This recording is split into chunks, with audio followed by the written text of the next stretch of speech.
पूरी दुनिया आज एक ही सवाल पूछ रही है, भारत इतना चुप क्यों है? पाकिस्तान उकसा रहा है, बांग्लादेश आंखें दिखा रहा है, अमेरिका टैरिफ की धमकी दे रहा है, चीन बॉर्डर और सक्सगांव वैली पर बयान दे रहा है, ट्रंप ग्रीनलैंड हथियाने पर अड़ा है, ईरान, यूक्रेन, ताइवान, हर जगह आग लगी हुई है, लेकिन भारत एकदम शांत है। आज की इस वीडियो में मैं आपको बताने वाला हूं कि दुनिया अब किस नई व्यवस्था में जा चुकी है, क्यों आने वाले 20 साल सबसे निर्णायक हैं, भारत की चुप्पी कमजोरी नहीं बल्कि सबसे बड़ी ताकत क्यों है, और सबसे अहम बात, आप एक भारतीय युवा इस दौर में भारत का कद कैसे बढ़ा सकते हैं। वीडियो अंत तक जरूर देखिए क्योंकि अंत में तस्वीर साफ होगी। नमस्कार साथियों, मैं ओपी वैशिष्ट रुद्राक्ष चैनल पर आपका स्वागत है। दुनिया किस दिशा में जा रही है, ध्यान से समझिए। अब दुनिया ना यूनिपोलर है, ना बाइपोलर और ना ही मल्टीपोलर है। दुनिया अब क्वाड पोलर हो चुकी है।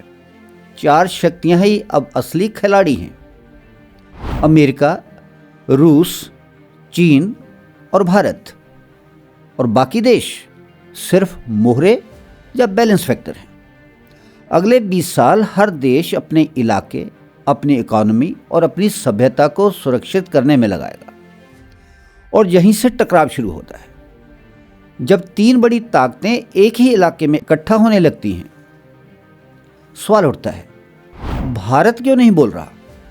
पाकिस्तान धमकी देता है, भारत ब्लॉक करता है। बांग्लादेश उकसाता है, भारत ब्लॉक करता है। अमेरिका टैरिफ लगाता है, भारत प्रतिक्रिया ही नहीं देता।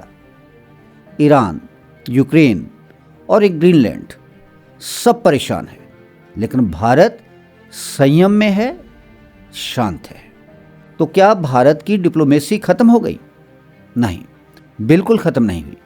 भारत की डिप्लोमेसी अब शोर नहीं करती बल्कि शतरंजी खेल खेलती है। एनएसए अजीत डोभाल का सिद्धांत साफ है, जहां से दुश्मन का सोचना खत्म होता है, वहीं से भारत का सोचना शुरू होता है। परंतु भारत कर क्या रहा? 20 साल का मास्टर प्लान समझिए। यूरोपियन फ्रंट, ब्रेक्जिट के बाद यूरोपियन यूनियन को ब्रिटेन ने छोड़ दिया। उसके बाद यूके से एफटीए, फ्रांस से 3 लाख करोड़ की डील और जर्मनी से $8 बिलियन से ज़्यादा की सबमरीन डील। पूरा यूरोपियन यूनियन भारत से एफटीए के लिए आगे बढ़ रहा है।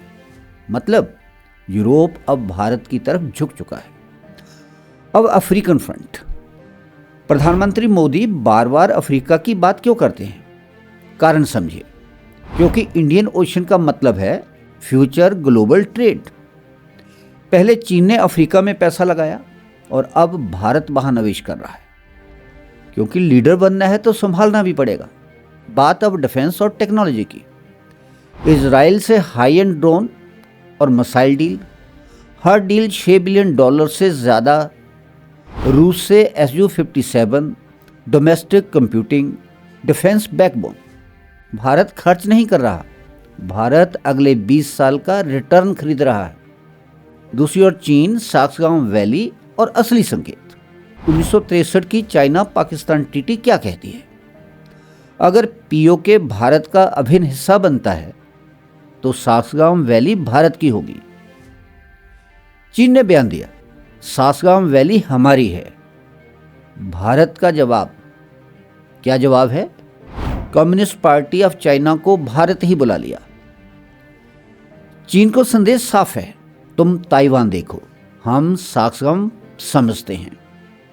यह युद्ध नहीं, सिविलाइजेशन लेवल डिप्लोमेसी है। वहां ट्रंप को ग्रीनलैंड क्यों चाहिए? आर्कटिक मतलब future military and trade route. Rare earth minerals मतलब सेमीकंडक्टर्स, बैटरीज, सैटेलाइट सेक्टर में मजबूत पकड़। और ग्रीनलैंड के पास कुल 34 में से 25 क्रिटिकल रॉ मटेरियल्स हैं। अमेरिका जानता है, अगर रेयर अर्थ में चीन पर निर्भर रहे तो उसकी, अमेरिका की सुपर पावर खत्म। इसलिए ट्रंप कहता है, full US control over Greenland और nothing. We need Greenland. from a national security situation. It's so strategic. Right now, Greenland is covered with Russian and Chinese ships all over the place. We need Greenland from the standpoint of national security. And Denmark is not going to be able to do it, I can tell you. आज सिर्फ राजनीति ही नहीं चल रही, सभ्यताएं वापस जाग रही हैं। ईरान में महिलाएं पुरानी पाबंदियां तोड़ रही हैं। भारत में कुंभ, सोमनाथ संस्कृति पुनर्जागरण हो रहा है। दुनिया भारत की शांति और बराबरी से प्रभावित है। गयाना भारत को तेल क्यों देता है? क्योंकि 40% हिंदू सभ्यता है वहाँ। अब भारत हथियारों से नहीं बल्कि संस्कृति, भरोसे और इकोनॉमी से लीड करेगा। अब भारतीय युवाओं के लिए सबसे अहम संदेश, आप युवा क्या करें? अफवाह और प्रोपेगेंडा से ऊपर उठें। Skill, technology, AI, manufacturing sector में महारत पाएं। राष्ट्रहित को ट्रेंड नहीं, मिशन बनाएं। भारत की चुप्पी को कमजोरी नहीं, रणनीति मानकर आगे बढ़ें। भारत को सड़कों पर गुस्से वाले नारे नहीं बल्कि राष्ट्रवादी, काबिल और समझदार युवा चाहिए। भारत आज इसलिए शांत है क्योंकि भारत 2047 में सिर्फ ताकतवर नहीं, निर्णायक लीडर बनना चाहता है। लोगों को जबरदस्ती जोड़ना अखंड भारत नहीं, लोग खुद भारत की तरफ आएं, यही असली अखंड भारत है। अगर आपको यह विश्लेषण पसंद आया हो तो वीडियो को लाइक और शेयर जरूर करें और ऐसे ही गहरे, तथ्यात्मक और राष्ट्रवादी विश्लेषण के लिए रुद्राष्ट्र चैनल को सब्सक्राइब जरूर करें। तब तक के लिए धन्यवाद। मिलते हैं नए वीडियो में नए विश्लेषण के साथ। जय हिंद, जय भारत।